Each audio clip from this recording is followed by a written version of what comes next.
मुंबईसह राज्यात 24 तास धोक्याचे। ठाणे पालघरला रेड अलर्ट। रायगड, रत्नागिरी आणि सिंधुदुर्ग जिल्ह्यात मुसळधार पावसाची शक्यता।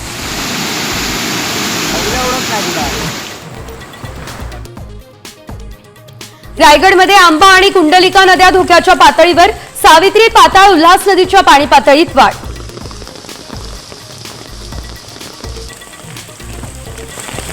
पंचगंगा नदीची पातळी 24 तासांमध्ये 10 फुटांनी वाढली। नदीकाठच्या गावांना सतर्कतेचा इशारा। पुढचे 24 तास महत्त्वाचे।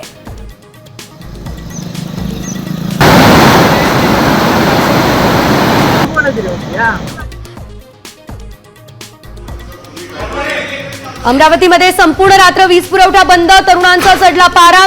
महावितरणचं ऑफिस दिलं पेटवून। मी काय म्हणतो, तुमची फेज 2 मधली जर राज्य सरकारचा वारकऱ्यांसाठी मोठा निर्णय। पंढरपूर पालखी मार्गावर टोल नाही, शासन निर्णय जारी। 18 जून ते 10 जुलै दरम्यान टोल माफी।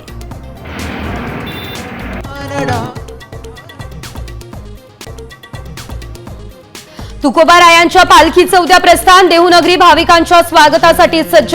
देवेंद्र फडणवीस, अजित पवार यांची उपस्थिती।